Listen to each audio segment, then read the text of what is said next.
Welcome to Project Shield Protect and Prevent presentation. Thank you for allowing us time to review with you the very important subject of preventing child sexual abuse from adults within our schools. In the next few minutes, we will review Project Shield, why it is needed, what we can do to shine a light on these crimes, and review the roles we must play as adults to protect children from sexual predators. Project SHIELD was started as a research and action committee of educators, coaches, parents, and staff in response to recent cases of child sexual abuse within New Brunswick schools and communities. SHIELD aims to enhance current practices, build new layers of protection, and create open dialogue about the uncomfortable topic of child sexual abuse. The more we are aware, the more open conversations we have, the more light we will shine on the darkness, the more we will be able to save a child from a lifetime of pain and recovery.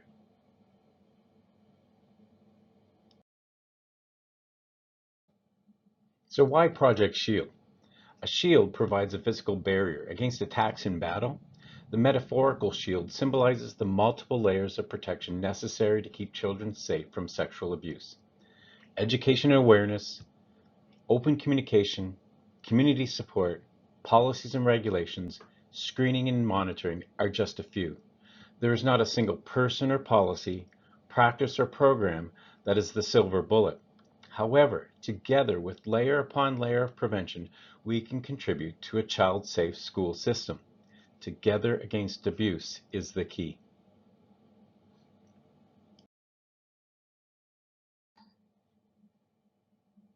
"70% of reported sexual assaults occur to children under the age of 17. Less than 10% of sexual assaults are reported to the police. Sexual assault is an epidemic. We must, as adults, recognize this. Start shining a light and breaking the silence towards these acts. For it is our silence and failure to act that creates the environment for predators to assault children. They are counting on it. Together we will change this in our schools." Sexual abuse of children is real. It's here and it's happening right now.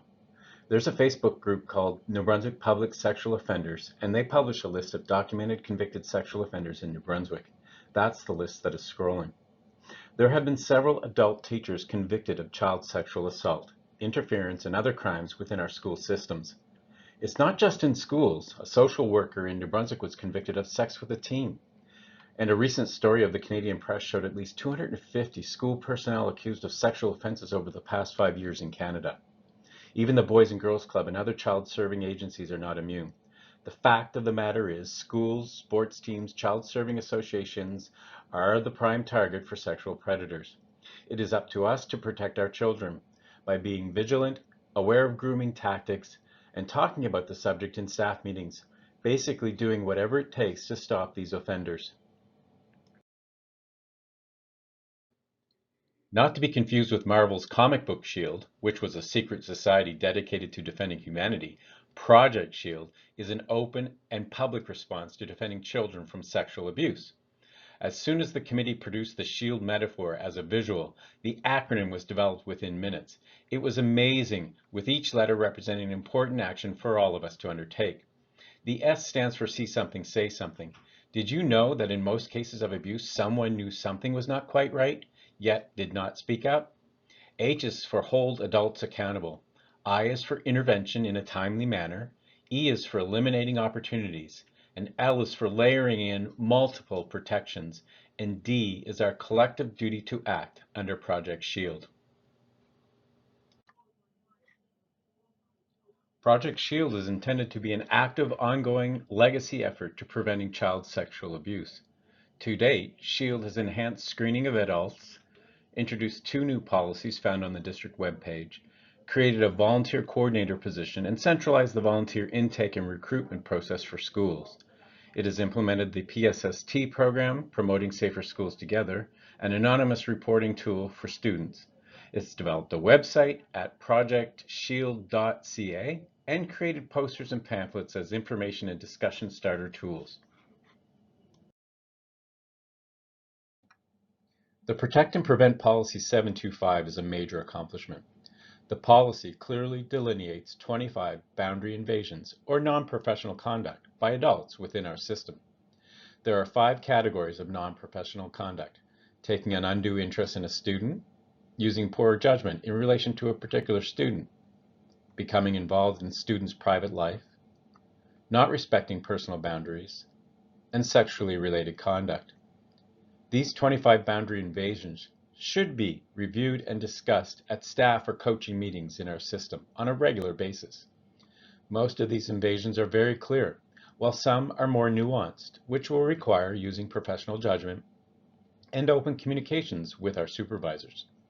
Having clear expectations helps staff understand their roles as professionals and to recognize when an adult is crossing an inappropriate boundary invasion. And we want to have the skills and confidence to intervene for the sake of a child's well-being.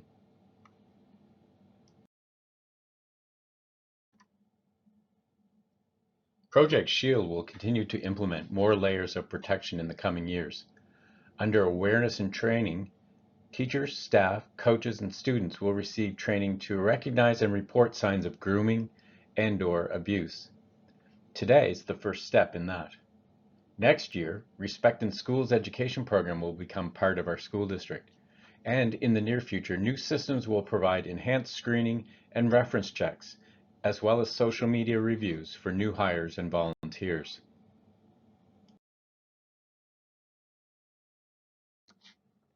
District Policy 725, Protect and Prevent, uses clear and direct language describing inappropriate boundary invasions or non-professional conduct between adults and students.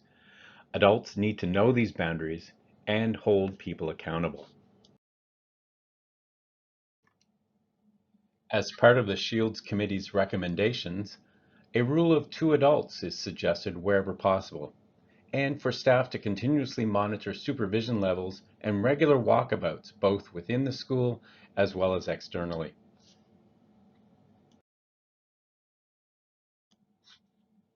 As part of our volunteer practice, we will implement regular feedback opportunities for students, volunteers, and their supervisory staff.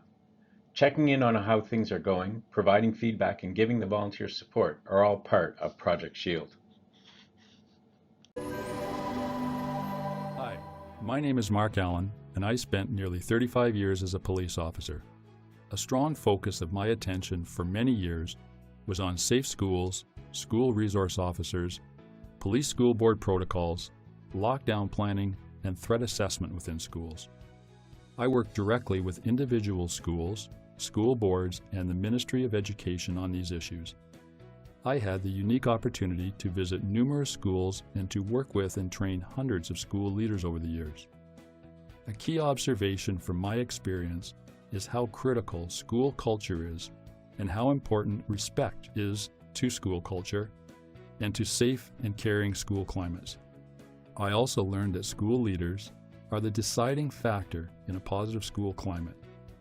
I have been in schools where the adults would sometimes let inappropriate comments or language such as homophobic comments from students in the hallway go as, "That's just how kids talk these days." Letting those types of comments go has an impact on your school culture. In the student's mind, if the adults will let that go, it becomes acceptable. It is not. I'll use this analogy. I would tell officers who worked with me that if we took care of the small issues in the community, the big issues would tend to take care of themselves.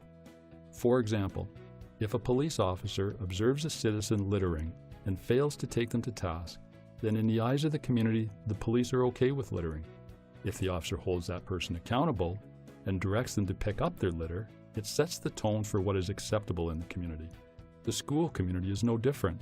The adult leaders in schools have the ability to set the tone for the school culture. A key aspect of safe and caring schools is for every child to have a go-to adult.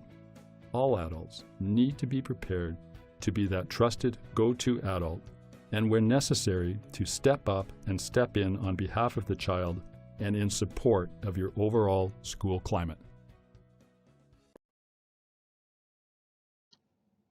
Thank you for your attention during this presentation. So what now? It is our hope that you become the light and voice against child sexual abuse in our school system. Read and discuss Policy 725. Review the inappropriate boundary invasions together. Read the Volunteers Policy 351 and discuss.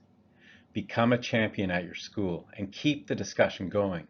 It will help create a child-safe environment and make AESD an unwelcome place for abusers. Collectively, we can change the course of a child's life by becoming more informed, more aware, and more active in prevention and protection. Thank you.